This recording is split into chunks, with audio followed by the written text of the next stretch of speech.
tema que tiene que ver sobre pues, la operatividad del Ejército de Fuerzas Armadas, los recursos, cuál es su objetivo. Le agradezco a Javier Oliva Posadas, él es profesor e investigador de la UNAM y experto en seguridad, que esté esta tarde con nosotros. Javier, muy buenas tardes. ¿Qué tal, Tania? Buenas tardes, buenas tardes también al auditorio y al equipo ahí en el estudio. Gracias por el espacio.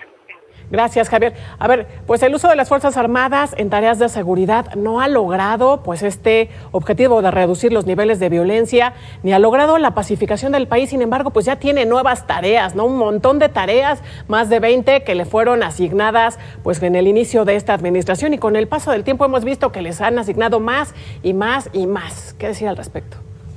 Sí, bueno, mira, lo primero que hay que señalar es que la parte civil ha estado omisa, y no solamente en este gobierno, sino desde hace poco más de 30 años, en donde pues, no se ha cometido con decisión, por ejemplo, la creación o fortalecimiento de las policías locales. Déjame ponerle un ejemplo al auditorio. Es inexplicable que para este ejercicio fiscal el partido oficialista Morena le haya recortado 1/3 a las policías municipales, ¿no?, que estaban asignadas desde el presupuesto federal, lo que significa que aproximadamente 208 municipios se van a quedar sin presupuesto federal para hacerle frente al tema de la seguridad pública. Otro dato importante, pues vemos que el sistema penal acusatorio, que es producto de la imposición del gobierno de George Bush a través de la iniciativa Mérida por unas decenas de millones de dólares, pues no ha tenido el resultado que se espera. Delincuentes muy peligrosos detenidos en flagrancia, en unas cuantas horas salen al otro día, o a las pocas horas además, salen libres. Entonces sí me parece que una cosa es la respuesta, la presencia de las Fuerzas Armadas y de la Guardia Nacional, y otra cosa son las medidas coadyuvantes para que se pueda recuperar la paz pública en varias partes del país, para no hablar del control que tienen los delincuentes en varios de los recursorios. En la noche salen a delinquir y en la mañana regresan, están protegidos por los propios custodios, dados los niveles de corrupción e impunidad que se observan en esas instalaciones. Claro, pero ¿cómo influye pues todas estas tareas que se les han asignado, pues que tiene que ver con construcción, tiene que ver pues con evitar la migración? ¿Cómo influye en poder cumplir esta tarea de seguridad? ¿En poder o no cumplirla? Bueno, hay que señalar que en varias partes del mundo está dándose ese tipo de ajustes, es decir, en donde las Fuerzas Armadas están recibiendo responsabilidades adicionales a las que jurídicamente pueden tener. Ni México es el único país, ni fuimos los primeros, y lo podemos ver en el contexto de la epidemia y de los hospitales de campaña en varias partes de Europa, incluso en los Estados Unidos.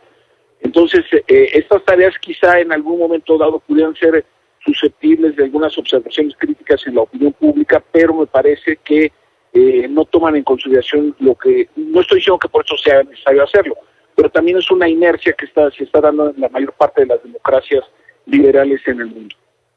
Vaya, este cuestionamiento de que se está militarizando pues las actividades que en realidad corresponden a lo civil, ¿cómo nos afecta?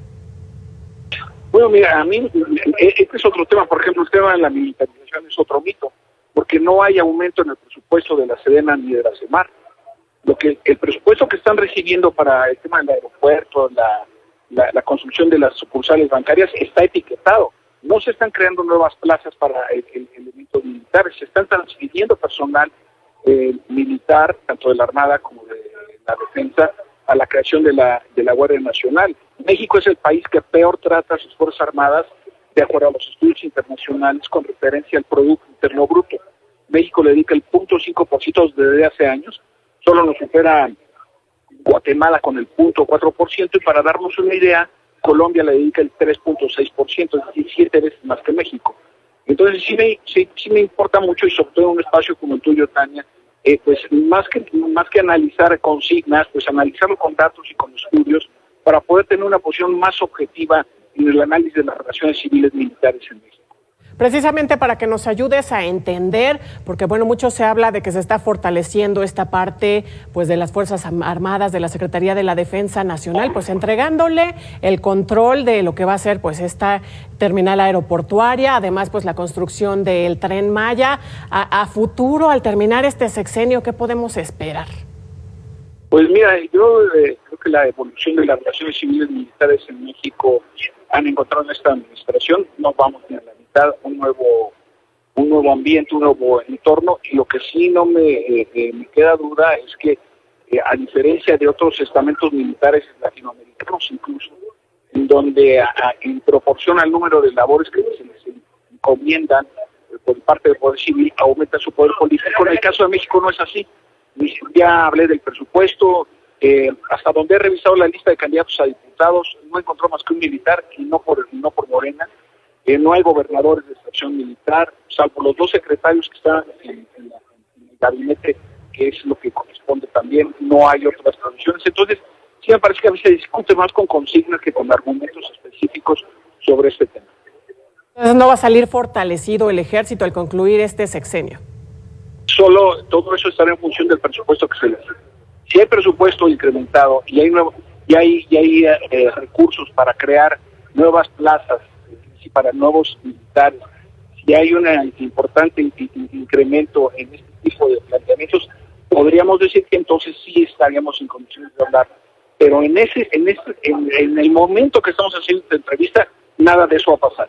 ¿No se está entonces aprovechando el ejército de todas estas actividades que se le han asignado? Decía yo al inicio, pues que en el presupuesto de este año pues ha tenido un gran incremento la Secretaría de la Defensa Nacional.